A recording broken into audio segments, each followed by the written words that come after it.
Question number 8. A gardener has 1000 plants.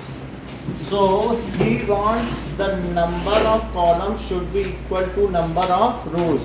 वो एक ऐसा बेड बनाना चाहता है, फ्लावर बेड, कि जितने कॉलम्स हो उतनी ही रोज हो. सो लेट अस सी इसको और कितने पौधे चाहिए to do so. So let number of columns is equals to, वो तो गिवन ही है, नंबर ऑफ रोज.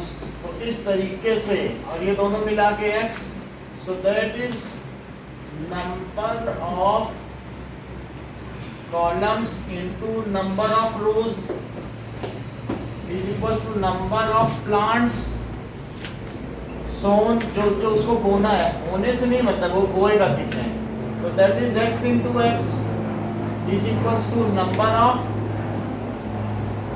प्लांट्स. तो एक्स स्क्वायर क्या हो गया, नंबर ऑफ प्लांट्स. तो एक्स क्या हो गया बोलो, रूट नंबर ऑफ प्लांट्स. तो नंबर ऑफ रोज इस तरीके से भी निकाला जा सकता है. शी नीड्स टू, अदरवाइज इतना करने की जरूरत नहीं है.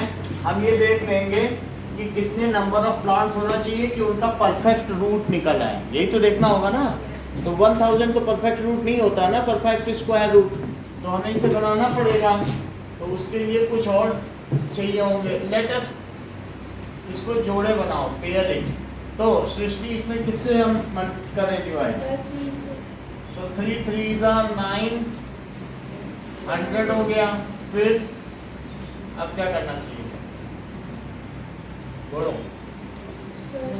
तुम्हारे पास दो ऑप्शन है, 1 भी कर सकते हो नहीं तो 2 भी कर सकते हो. कितने और चाहिए, या तो एडेड वाली बात है ना, और फिर जो माइनस में आए उतना कर दो. या तुम्हें 61 कर रही हो तो मैं तुम्हारे हिसाब से करता हूँ. तो 61 दैट कम्स एज 39. जब ये 31 है तो अब तुम्हें किसका स्क्वायर निकाल लेना चाहिए. 32 का स्क्वायर कितना होता है बताओ. 1024. तो 1024 में से दिव्या क्या सब्ट्रैक्ट करें, 1000. So this comes as 24. Palak conclude करो. 24 more plants are needed. तो उसको 24 और प्लांट्स चाहिए. उसके पास अभी कितने हैं, 1000, और उसमें मैंने 24 ऐड कर दिए तो 1024 आ गया.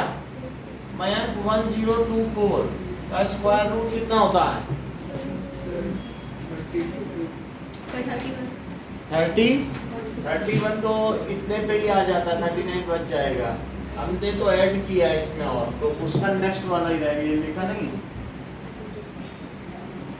है ना. तो कितना हो जाएगा निकाल के देख लेना. So in this case number of columns and number of rows are equal. इतना करने की जरूरत नहीं है, बस यहीं पे आ जाएगा 24 मोर प्लांट्स आर नीडेड. तो make number of columns equals to number of rows. अब देखो तो जहाँ पे आपने नंबर ऑफ प्लांट्स लिखा है वहाँ पे हम लोग 1000 भी लिख सकते हैं. कहाँ पे, number but it should be perfect square. तो परफेक्ट स्क्वायर होना चाहिए. तो अगर आप इसे करना चाहते तो यहाँ से भी कैरी ऑन होगा, क्योंकि 1000 से तो नहीं आएगा ना नंबर ऑफ प्लांट. उसे कुछ हटाने या जोड़ने पड़ेंगे. हर प्लांट तो परफेक्ट स्क्वायर नहीं होता है. तुमने तो कहीं भी देखा होगा स्क्वायर रोज बेड बनता है, तो जितनी रोज होंगी उतने कॉलम हो जाते हैं कि नहीं, तभी सुंदर लगेगा. ऐसे नहीं बनाते हैं. कहीं अच्छी जगह अच्छे गार्डन में लाओ तो इसलिए वो फिर बाकी रख लेगा आगे के लिए. अब देखो 2 क्वेश्चन और आयुषी ने भी पूछे थे, अदिति ने भी पूछे थे. So let us come back to 5.3. Now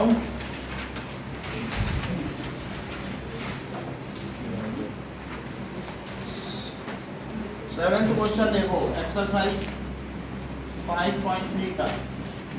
तो that is each student has donated as many as rupees as the number of students. मान लो तुम्हारे क्लास में 50 बच्चे हों, तो मयंक कैसे केस में हर बच्चा कितना डोनेशन देगा बोलो, 50. तो फिर 50 into 50 हो जाएगा. और इस तरीके से 2500 प्राइम मिनिस्टर रिलीफ फंड, प्रधानमंत्री राहत कोष में इस तरीके की डोनेशन मिल जाएगी।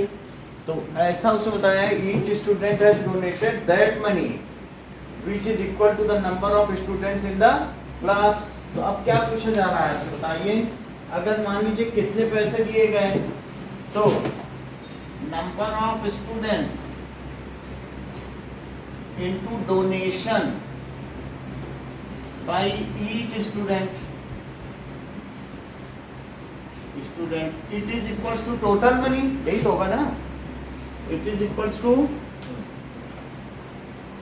Money, let number of students are is equals to x, और एक बच्चे ने कितना दिया वो भी एक्स ही होगा। तो ये कितने के इक्वल है आयुषी? या तो क्वेश्चन आपने नहीं पढ़ा होगा या देर से बता, हाँ बोलो।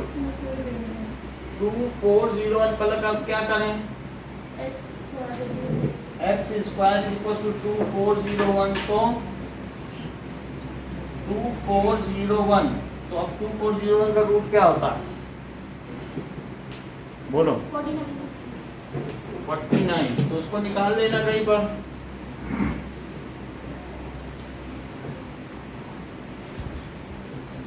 फोर 16, तो कितना हो जाएगा 801, तो 8 और 89, 9 9 जा 81 और 9 8 जा 72, तो कितना हो जाएगा?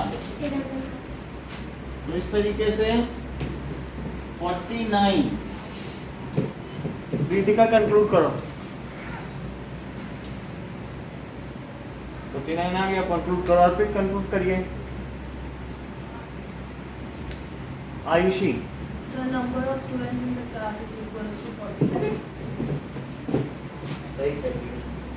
So number of students in class for, आप फिर क्वेश्चन नहीं पढ़ते हो क्या? कंक्लूड ही नहीं कर पा रहे हो, सवाल भी कर दिया कंक्लूड नहीं कर पा रहे, आखिरी लाइन ही तो बोलने को कहा था। सर इसे प्राइम फैक्टराइजेशन के मेथड से कर सकते हैं? कर सकते हैं। 2025 plants are to be planted in such a way that each row contains as many plants as the number of rows।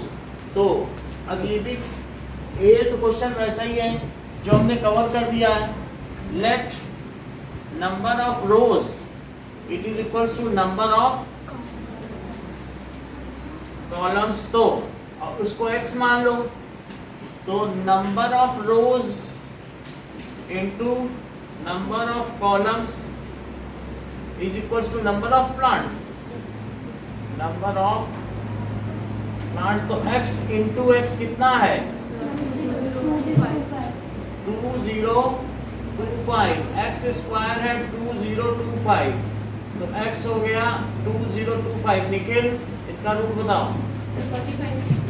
So x is equal to 45, conclude करिए।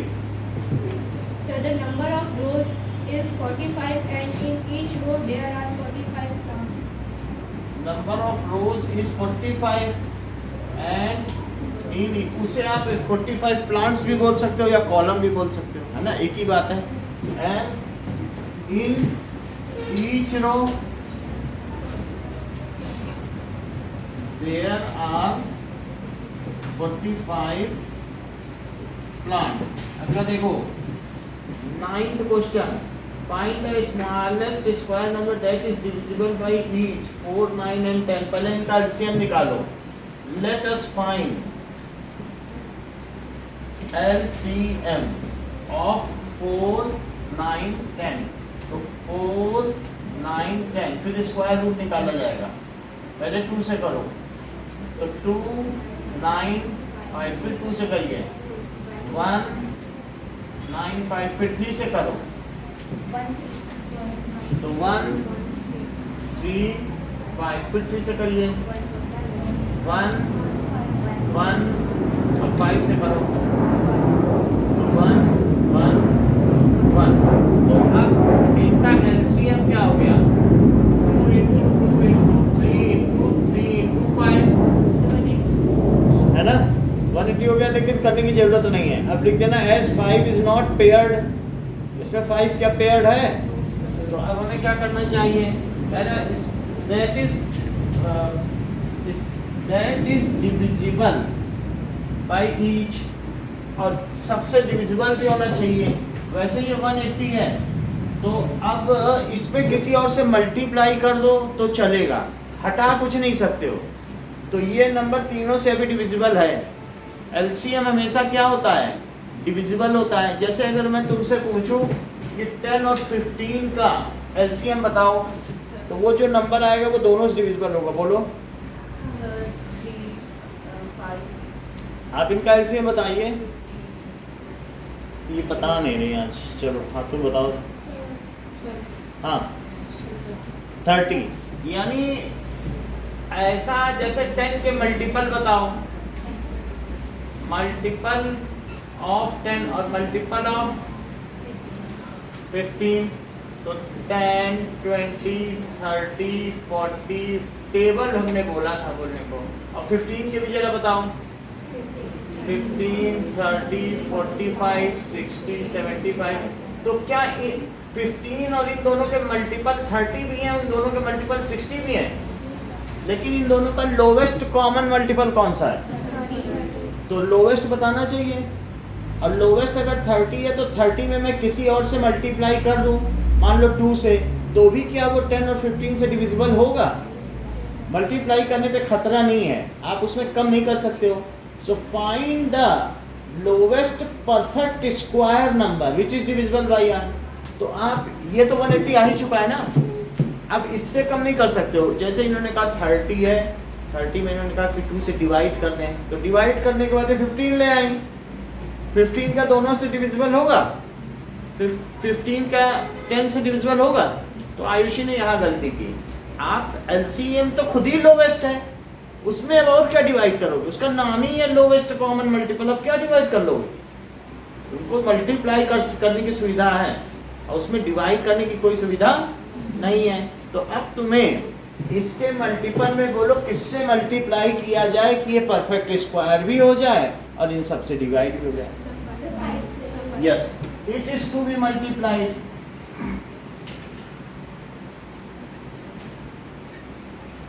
by 5 to make it perfect square। Square root हमें नहीं निकालना क्योंकि root का कोई मतलब ही नहीं। अब वो जो 900 है वो परफेक्ट स्क्वायर भी है, और आप चाहे किसी से भी कर लो। 900 तो 4 से भी डिविजिबल है, 225 आ जाएगा। ये तो 9 से भी डिविजिबल है, 100 आ जाएगा, और 10 से भी डिविजिबल है, 90 आ जाएगा। तो क्या 900 सभी से डिविजिबल है?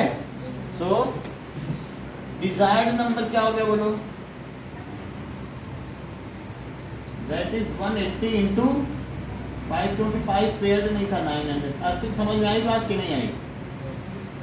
पहले एलसीएम निकाला, जिसका पेयर नहीं है उसका पेयरिंग कर दिया, मल्टीपल हो चुका। अब ऐसे फिर से एक क्वेश्चन दिया कि 8, 15 एंड 20, तो find the smallest number that is divisible bye, जो कि मैं नहीं कर रहा हूँ। तो इस तरीके से आपको क्वेश्चन कौन कौन से करने हैं देख लीजिए। 7, 8, 9, 10 और अगले का 8। देखो 5 क्वेश्चन करने हैं। दैट इज एक्सरसाइज 5.3 में 7, 8, 9, 10 और एक्सरसाइज 5.4 का 8 क्वेश्चन। दो करो।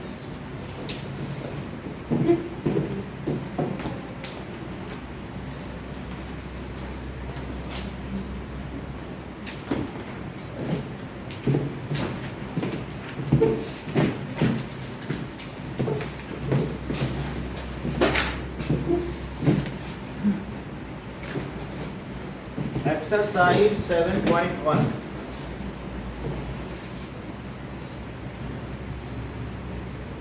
पहले क्वेश्चन में पूछा जा रहा है speed of cycle upon speed of scooter. तो ये 15 किलोमीटर पर आवर है, जबकि स्कूटर की स्पीड 30 किलोमीटर पर आवर। तो यूनिट से यूनिट कट गया, इन दोनों को भी काटो, 15 1 is 15, 15 2 is ऐसे 50 पैसा तो 5 रुपी, तो ऐसे लिखना 50 पैसे। सर रेशियो में लिखना है, हाँ, रेशियो में लिखना है। find the ratio, so ratio is 1:2, ठीक है। 5 पैसे अपॉन रुपी 5, रुपी पहले लिखना, तो 50 पैसे और 5 रुपी को क्या लिख सकते हो, पैसे तो 1/10 करके रेशो लिख लीजिए 1:10 ऐसे हैं। सेकंड देखो, convert the following ratio two percentage,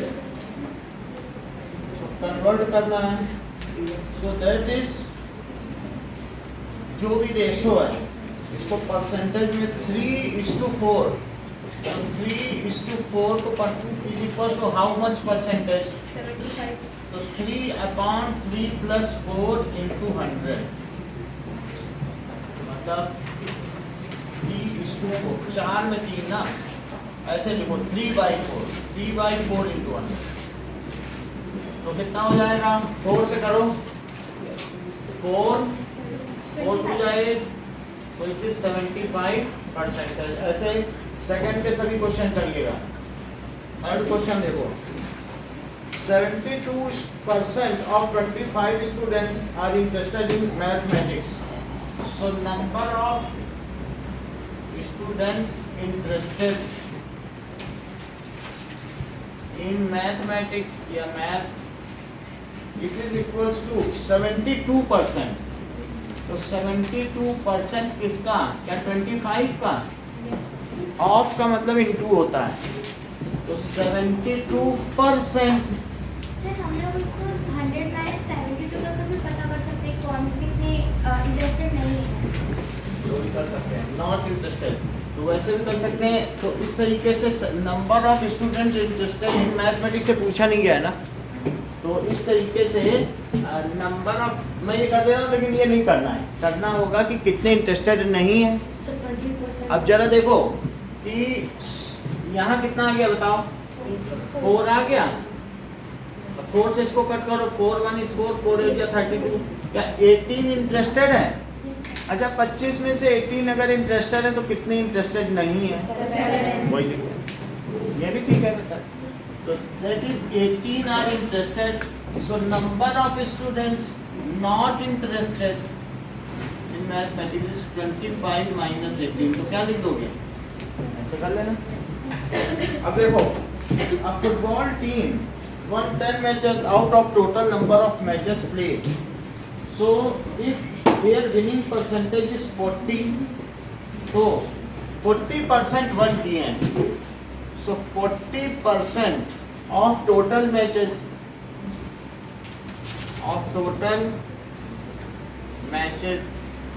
is equals to number of matches won। पढ़ो अर्पित, वही लिखा है, 40% of total matches is equals to number of matches। अब इसमें क्या क्या लिखा है बताइए अर्पित जरा, क्या बताओ।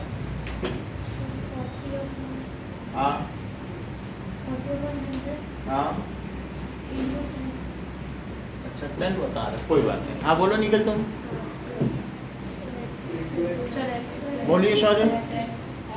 टोटल मैचेस ही लिख दो या तो टोटल मैचेस, और फिर शौर्य वहाँ क्या लिखे हैं, क्योंकि 10 ही तो उसने जीते हैं, टोटल मैच का 40% जीता, तो टोटल मैच का 40% 10 है। अब हमें टोटल मैच निकालने, तो क्या करें, ये 0 से 0 गया। अब टोटल मैच के लिए शौर्य मैं कैसे लिखूं बताओ, 10 into 10 upon 40. Upon 4, so that is 100 upon 4 कितना होता है, 25. So total matches is equal to 25।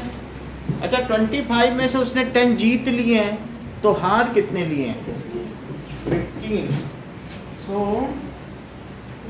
बस इतना ही पूछा गया, how many total matches they played at all, so they played total matches. फिर तो देखो कि if चमेली had rupees 600 left after spending, 75% उसने मनी स्पेंड किया, so मनी सेव्ड कितना हुआ?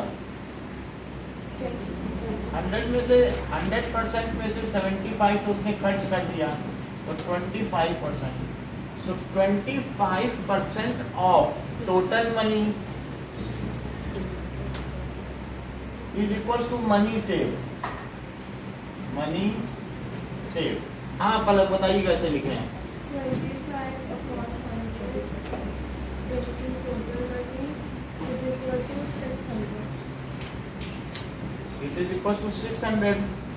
तो इससे कट जाएगा 4 आ गया, तो टोटल मनी कितना आ जाएगा?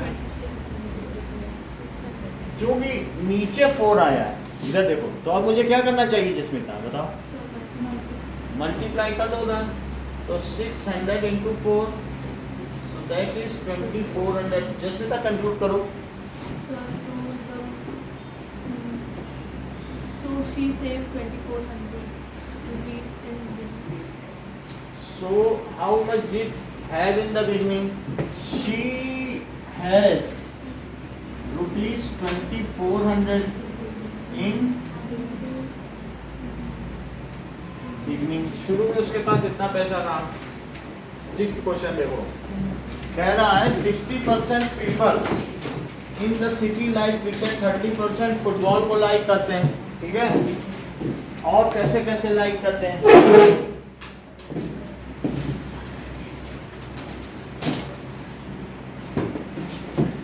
Now 60% people, exact number of, total कितने लोग हैं उस शहर में? 50 लाख. तो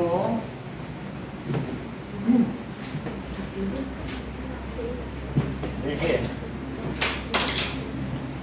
number of people like cricket, जो पीपल है वो प्लूरल है, इसलिए इसके साथ लाइक्स नहीं लगेगा, लाइक लगेगा. पीपल आर, पीपल अपने आप में ही प्लूरल है. So that is equals to 30% कितने का? आगे क्या लिखे? बोलो. 50 लाख है ना? 50 और लाख में कितने जीरो होते हैं? 5 जीरो हो जाएंगे, तो 2 जीरो से 2 जीरो कट गए. सर क्रिकेट का 60% है. अच्छा 60%. ओके 60% है, और कुछ लोग कह रहे हैं कि 50 लाख ही लिख दो, हम लाख में ही निकालेंगे. ये भी उनका कहना सही, कह रहे हैं लाख में ही निकालो, इसलिए पूरा लिखना है. तो 2 जीरो, इसके 2 जीरो से कट गए तो कितने हो गए? 30 लाख. ऐसे बाकी सबका भी निकाल लेना. अब जरा देखो,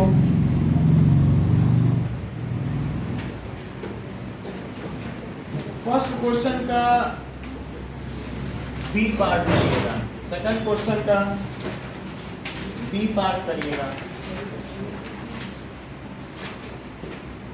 7.1 और थर्ड, फोर्थ, फिफ्थ और सिक्स्थ करिएगा.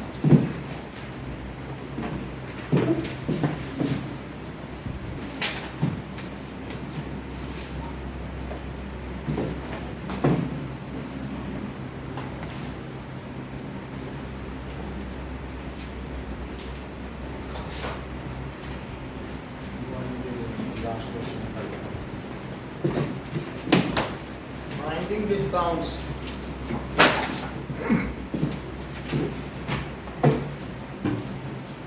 Now, so चाहे आप सेल टैक्स करें या उसे जीएसटी भी कह सकते हैं, गुड्स एंड सर्विस टैक्स, वो सब सेम है. गुड्स एंड सर्विस टैक्स सब एक ही चीज़ है. इसी को वैल्यू एडेड टैक्स भी कहते हैं, सब एक ही चीज़ है. वैल्यू एडेड टैक्स, पहले इसे वैट कहते थे, फिर इसे जीएसटी अब कहने लगे. पहले इसे सेल्स टैक्स कहते थे. ये सबसे पहले कहा जाता था, फिर ये कहा जाता था, फिर ये, अभी जीएसटी चल रहा है. तो अब हम देखेंगे एग्जाम्पल नंबर 2. कहा जा रहा है आइटम मार्क्ड एट 840 और बेचा गया 714 में, what is the discount and discount percentage. तो डिस्काउंट क्या होता है? इक्वल्स टू मान लीजिए ये एक टी शर्ट है, सर एक्स्ट्रा शीट ओके, सो इस पर कुछ टैग लगा हुआ है कि 20% डिस्काउंट है, दो, ठीक है ना। अब जैसे इसमें ये लिखा है, एक टैग है कि 500 की है ये टी शर्ट, और फिर यहाँ एक अलग से बोर्ड दिया है कि 20% डिस्काउंट। तो आप इस 500 का 20% निकालो, उतना कम कर लो। समझ आई बात कि नहीं? तो 20% ऑफ 500 तो वो कितना हो जाएगा, 20/100 इंटू 500, तो 2 जीरो से 2 जीरो कट गया, और 25 से कितना हो गया 100 रुपीज़, तो 100 रुपीज़ छूट मिल गई आपको। तो ऐसे में जो इसका सेल प्राइस है वो क्या हुआ, तो sale price is equals to marked price. ये चीज जो इस पे लेबल लगी इसको क्या कहते हैं, मार्क्ड प्राइस। और ये जो चीज ऐसे लिखा वो डिस्काउंट है, तो मार्क्ड प्राइस में आपको कितने का डिस्काउंट पड़ गया, 100 रुपए का। तो मार्क्ड प्राइस माइनस 100, आगे क्या लिखे हैं, डिस्काउंट डिस्काउंट, उसमें से डिस्काउंट कम कर दो, तो डिस्काउंट की आपको छूट मिल गई। तो यहाँ वैल्यू क्या क्या डालें बोलो, 500 माइनस 100 500 और माइनस 100, यानी वो टी शर्ट आपको 400 की मिलेगी।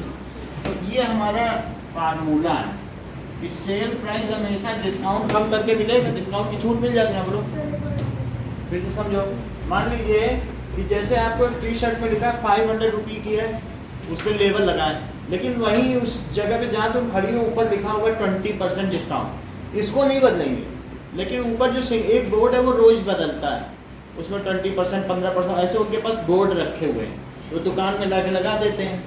हर एक में थोड़ी ना बदला जा सकता, इतने सारे कपड़े हैं। तो जो ये लिखा 20%, जैसे रिपब्लिक डे है तो 20 हटा 25 लगा दिया, ऐसे।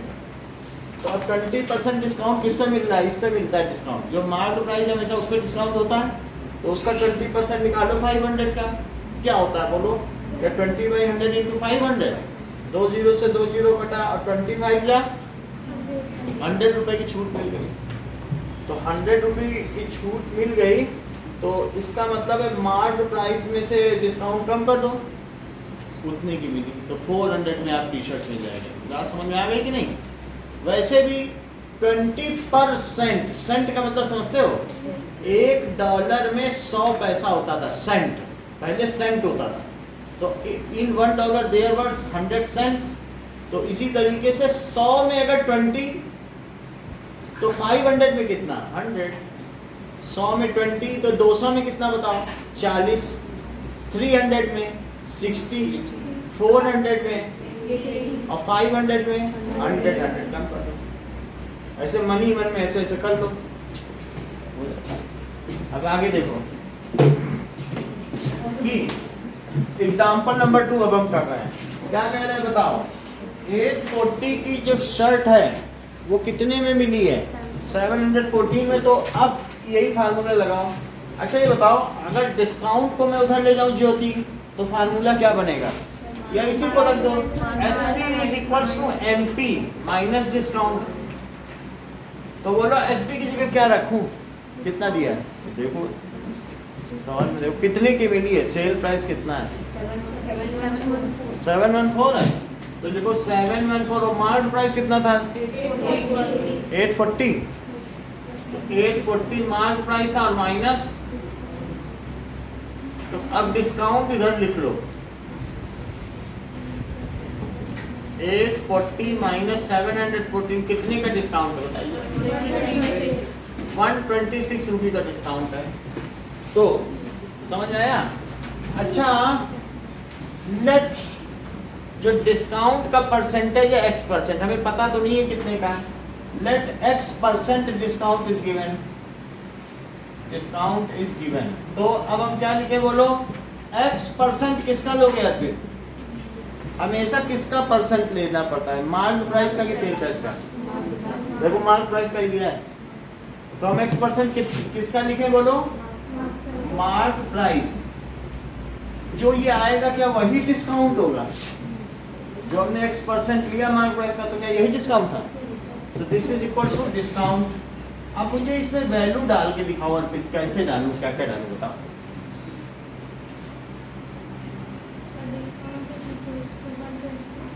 तो मतलब इसी में डलवा दो वैल्यू, बैंक डालो। Sir, x upon 100 हाँ into 840 is equal to 126. यहाँ डालना 126, तो ऐसे ही बताया करो, ठीक है। तो अब हमें परसेंटेज चाहिए, तो क्या करना चाहिए, एक जीरो से एक जीरो कट गया, इसको भी कट कर लो 5 से, 5 से नहीं 2 से कटेगा, तो 42 ये हो गया और ये 5 हो गया। तो बोलो x को क्या लिखूं, 126। जो नीचे की चीज है वो ऊपर से ली गई और ऊपर की चीज नीचे, ये दोनों 7 से कट जाएंगे, सर 42 3 जा 26 42 3 जा, चलो ठीक है 42 3 जा, तो x कितना हो गया, तो उसको 15% डिस्काउंट देना। तो आपको सवाल यहाँ से करना है, पहले डिस्काउंट निकाल लो, और फिर क्या फार्मूला लगाओगे बोलो, x% into mark price is equal to discount. सही है। अब जरा देखो कि हमेशा जो डिस्काउंट दिया जाता है तो इस तरीके से कि क्या दिया है बताओ, 100 में कितने का डिस्काउंट,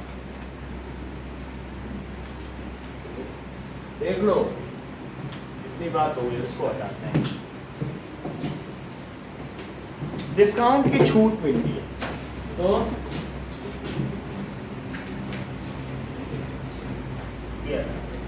ये देखो सेल प्राइस हमेशा कम होगा कि मार्क प्राइस, बोलो। जो उस पर लिखा है वो कम होगा कि जितने में देगा वो कम होगा, देगा ज्यादा में क्या? तो हमेशा जो कम है उसकी जगह 100 माइनस x लिख दो अपॉन 100, अपने आप x आ जाए, जिसे कुछ ना करना, सवाल कर लिया अपने आप चुपचाप। सेल प्राइस कितना था और ये 840 है, इज इक्वल टू ये जो x है ये क्या होता है हमेशा, देख लो कभी अगर जीएसटी हो तो प्लस कर देना, और फिर वो हो जाएगा कि प्राइस विद जीएसटी, तो बड़ी बड़ी चीज ऊपर रखो, ये छोटी है तो इधर भी छोटा ही लिखा है, और ये 100 का डिस्काउंट है कि नहीं।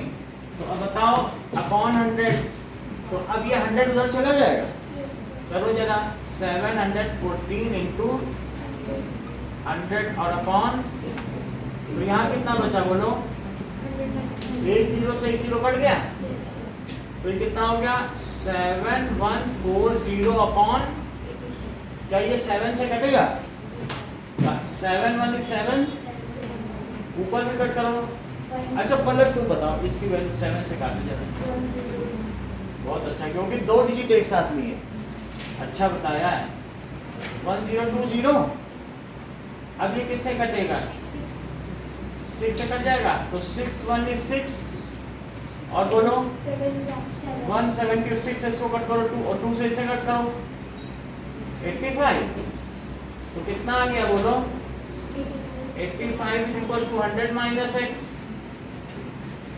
तो बोलो x अगर उधर दे दिया तो 100 minus 85 कितना आ गया, एक ये भी तरीका है। लेकिन लक्षिता ये दोनों ही तरीके पसंद नहीं करती है, लक्षिता तीसरे तरीके से करती है, तो हम आपको लक्षिता का भी तरीका बताएं।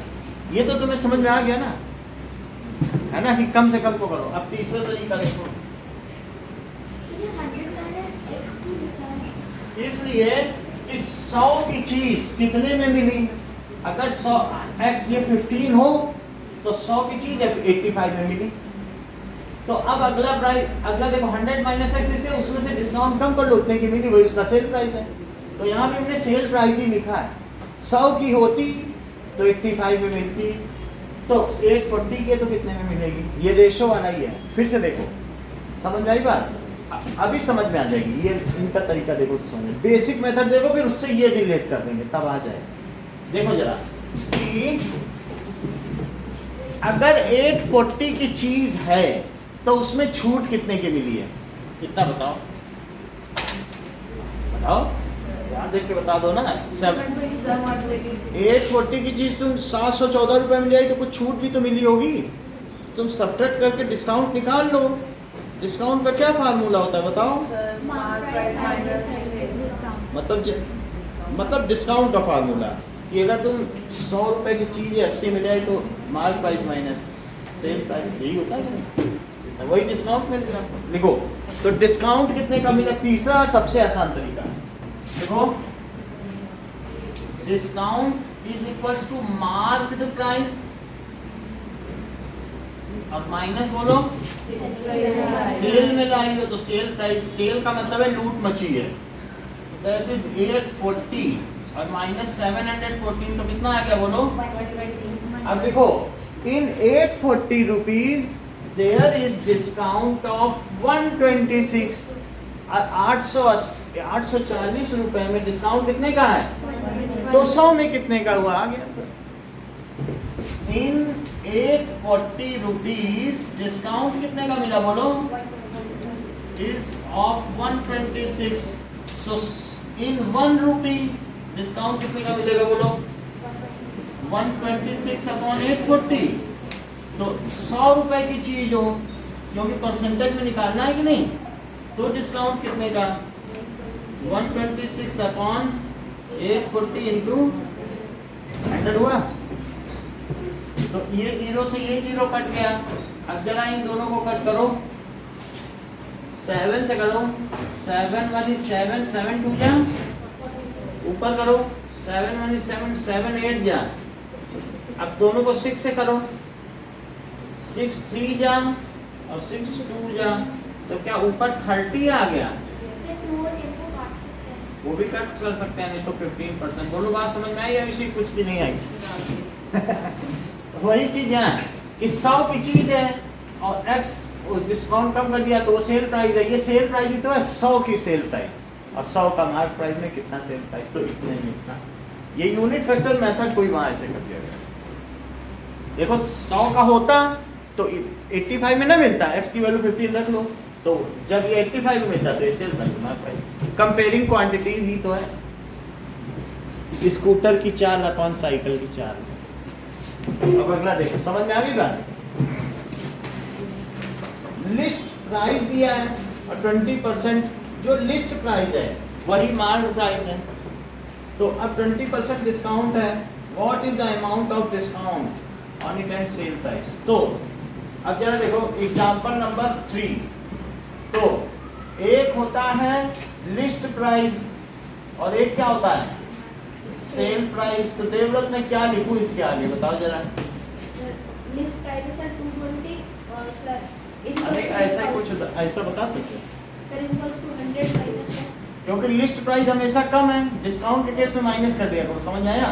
अब जब जीएसटी के क्वेश्चन करेंगे तो वहाँ प्लस एक्स करेंगे और ऊपर वैल्यू भी जीएसटी लिखेंगे, तो उसी में दोनों एक्सरसाइज हो जाए। तो लिस्ट क्या होता हैं? है, लिस्ट प्राइस, जो उसमें लिस्ट लगी है, हाँ, लिस्ट नहीं लगी होती है तुम्हारे जैसे बुक के बाहर भी एक नेम लिस्ट है, लिस्ट प्राइस, समझ आई बात। अब जरा देखो तो क्या क्या चीजें दी है बताओ, अब इसमें क्या क्या डालें, यदि कुछ बताओ तो डालें। Sale price to sale price, हाँ तो बताओ।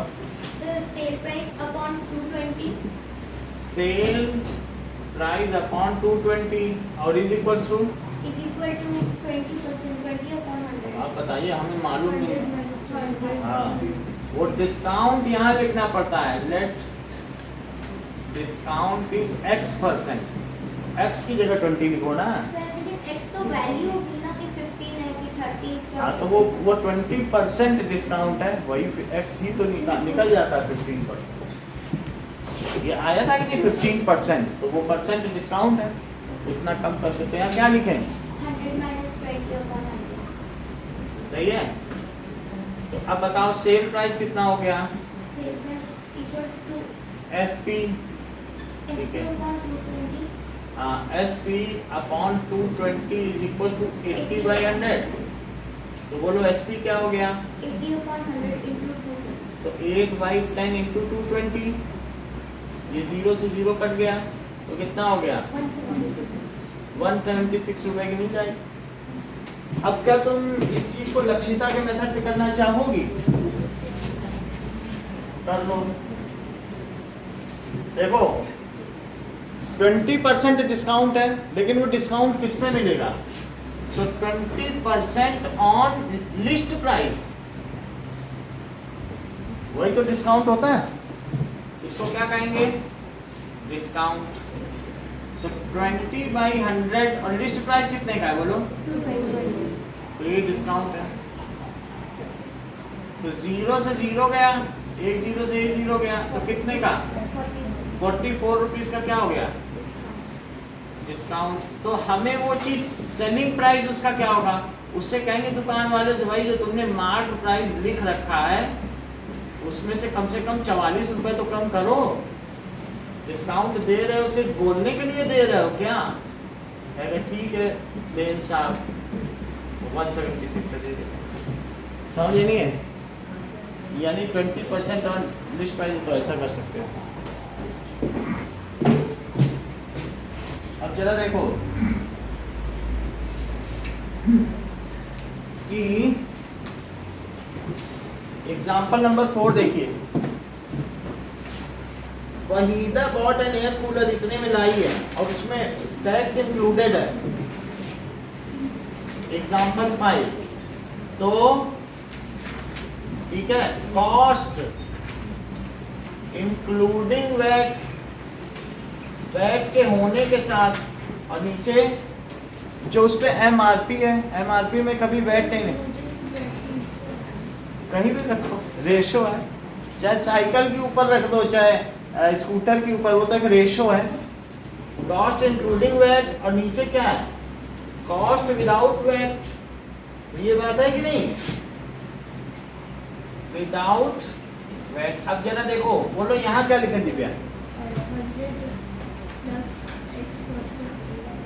अपॉन 100, यानी X% अगर GST है, वही चीज है, डिस्काउंट छोड़ा जाता है, वैट लगाया जाता है, तो वो माइनस किया, और ये क्या किया? फार्मूला वही है, डिस्काउंट की छूट मिलती है, वैट तो एक्स्ट्रा लगता है।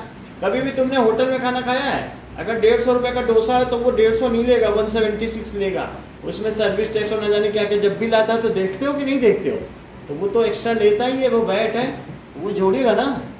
सो लेट वैट कितना हुआ? जो कम अमाउंट होता है उसको ऊपर लिखते हैं कि नीचे? उससे कोई मतलब नहीं, वो रेशो है, वो तुम्हारी मर्जी, कहीं कुछ भी लिखो। इसको भी पलट दो, इससे क्या होगा? वो तो रेशो है। कोई कहते हैं तुमने स्कूटर की रफ्तार ऊपर क्यों लिख दी, साइकिल की लिख, अरे जिसकी लिखोगे, जिसकी ऊपर लिखोगे उसकी उसकी आएगी। रेशो नहीं है, बिल्कुल भी इमैटीरियल है, लेकिन जिसकी जहाँ लिखनी है वो वैल्यू वहीं डालो।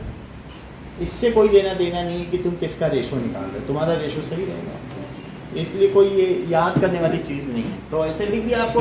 अब देखो कई बार क्या होता है कि वो जो पूछ रहे हैं लोग ऊपर रखते हैं विदाउट, जैसे ये है विदाउट वैट, तो दिव्या कहनी इसको ऊपर रख दीजिए, नहीं तो बेकार में हमें पलटना पड़ेगा। कोई बात नहीं, अभी तो हमने सब रख दिया, समझ आ गया। नेट वैट कितना है बोलो? अच्छा ये कितना है? 3300, और अपॉन MRP विदाउट वैट ही तो उस पर लिस्ट लिखी रहती है, तो that is cost without VAT. तो कितना हो जाएगा बोलो? कितने % वैट है, ऐसा कुछ दिया है? तो 100 + 10 अपॉन 100, तो ये लिखो 3300 upon cost without VAT, it is equals to 110 by, ये 0 कट गया, ये नीचे की चीज यहाँ मल्टीप्लाई कर दो, ये ऊपर ले आओ। देखो 3300, तो क्या 10 मल्टीप्लाई हो जाएगा, और वो 11 नीचे ले आओ इधर की, और ये नीचे की चीज वहां ले जाओ, तो क्या आ गई बोलो? Cost without VAT. तो 11 से जरा कट तो करो इसको, तो कितना आ गया? That is cost without VAT. बोलो बात समझ आ गई? ये तो हुआ पहला तरीका। अब दूसरा तरीका देखें कि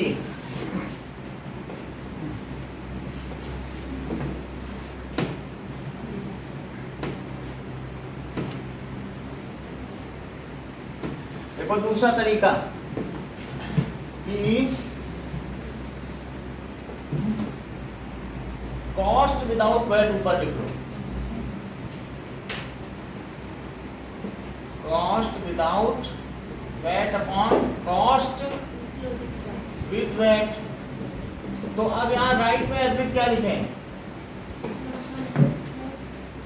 चलो ये नहीं बता पाएंगे, आप बोलो ज्योति। ये विदाउट वाले में 100 प्लस बोल रहा है, जबकि विदाउट वैट कम चीज होती नहीं। 100 अपॉन 100 ये बात समझ में आ गई? तो अब इसमें हम क्या लिखें बोलो? कॉस्ट विदाउट वैट और अपॉन क्या लिखे हैं? तो ये क्या हो गया बोलो? 100 upon 100 plus 10। So cost without VAT बोलिए क्या लिखें? 3300 इंटू 100 और नीचे क्या लिखें? 1 0 से ये कट गया तो ये कितना आया? 11 से काटो 300 और 300 का मल्टीप्लाई करो तो विदाउट वैट कितना आ गया? समझ में आ गई बात कि नहीं? अब जरा देखो तीसरा मेथड जो कि आयुषी के लिए है। लेट कॉस्ट ऑफ कूलर क्या है बोलो? Cooler is X rupees. अब उस पर वैट लगा होगा तो देखो कॉस्ट ऑफ कूलर और प्लस वैट, क्या यही मिलकर कॉस्ट विद वैट हुआ? बोलो। अच्छा कॉस्ट ऑफ कूलर तुमने कितनी ली है और इस पर वैट कितने परसेंट लगा है? तो कितनी कॉस्ट आ गई? बोलो बात समझ आई? कॉस्ट हो गई और वैट हो गया। क्या दोनों में से x कॉमन लिया जा सकता है? यदि मैंने x कॉमन लिया तो इस पे 1 बचा और इस पे क्या 10/100 बचा और वहां कितना आ गया? 3300 आ गया। अच्छा अब मुझे बताइए कि इन दोनों में यदि मैं एलसीएम ले लूं तो लक्षिता इसके अंदर यहाँ क्या आएगा और वहां क्या आएगा? 10 और यहाँ क्या आ गया? तो अब x और ऊपर 110 अपॉन 100 और ये 3300 तो बोलो x कितना आ गया? 3300 इंटू 100 और अपॉन तो ये कट गया 300। अब x की वैल्यू कितनी आ गई? तो कॉस्ट ऑफ कूलर। कोई मेथड पसंद आए कि चौथा मेथड बताया जाए? नहीं आया? ये अच्छा लग रहा है? यही कर लो, कोई भी एक कर लो। समझ में आ गई बात कि नहीं? तो उससे सब हो जाएंगे। जरा देखो तो हम लोगों ने कौन सा क्वेश्चन किया है? क्वेश्चन नंबर 5 था ये, लेकिन क्वेश्चन नंबर 4 छूट गया ना। Question number 4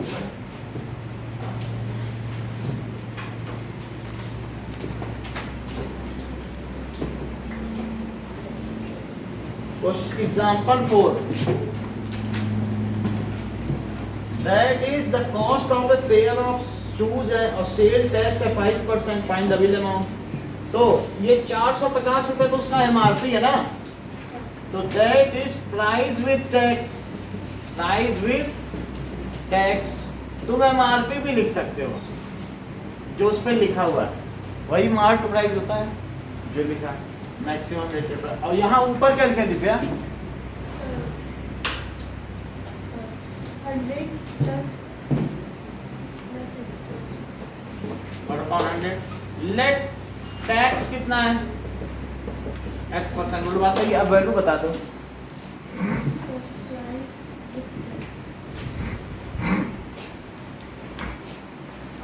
price with tax upon 450 equals to 100 plus 5।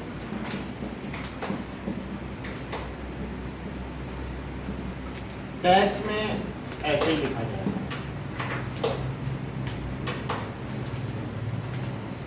तो कितना हो जाएगा? 105 अपॉन और इंटू 10 से 0 कट गया, 5 से कट करो ठीक है, अब तो ये कटेगा नहीं, मल्टीप्लाई करो, 9 5 जा तो 945/2, अब करो 9 4 जा 2 4 जा 8, 2 7 जा 14, 2.5। तो प्राइस विद टैक्स कितना हो गया, समझ में आ गया? ओके, नाउ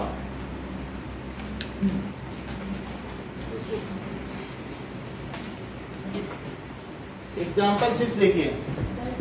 सर एमआरपी की जगह प्राइस विदाउट टैक्स लिख सकते हो, वो ज्यादा अच्छा रहेगा।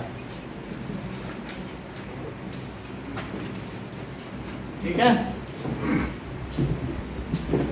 सलीम बॉट एन आर्टिकल 784 का लिया और जिसमें जीएसटी कितना है 12%। What is the price of article, जरा फार्मूला बनवाओ जरूरत, बताओ क्या लिखें। प्राइस विद टैक्स ठीक है, price with GST upon price without GST price without GST, फिर इक्वल्स टू 100% हाँ अपॉन वैल्यू रखवाइए। Sir price with GST sir 784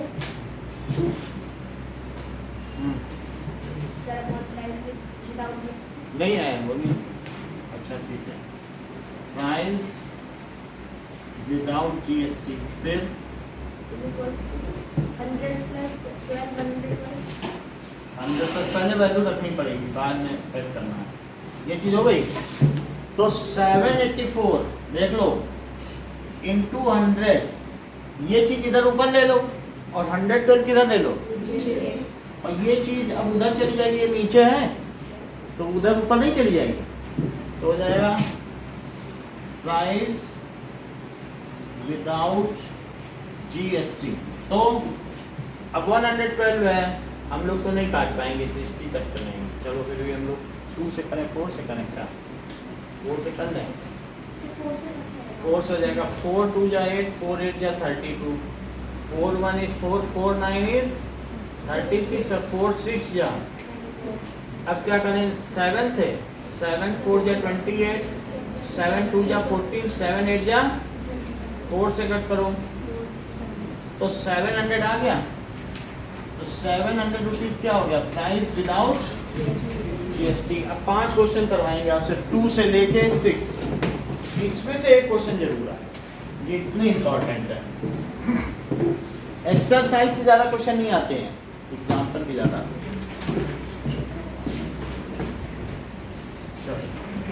सो अब देखिए, दैट इज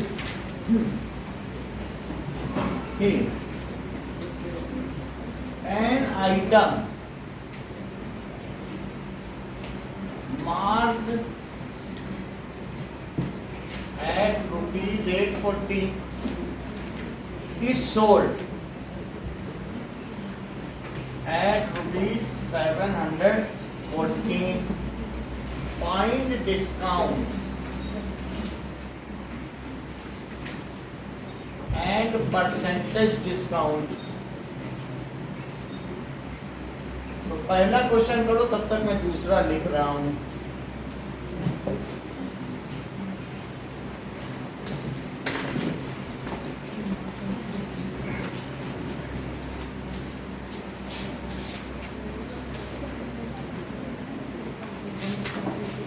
ग्रुप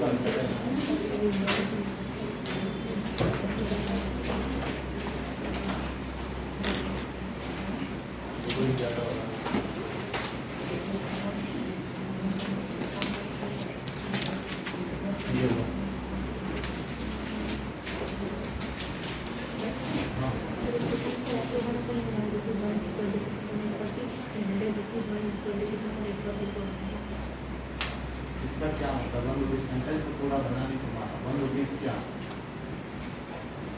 सेंटेंस तो नहीं बना, इस कोई समझ ही नहीं पाएगा तुम जो बोल रहे हो।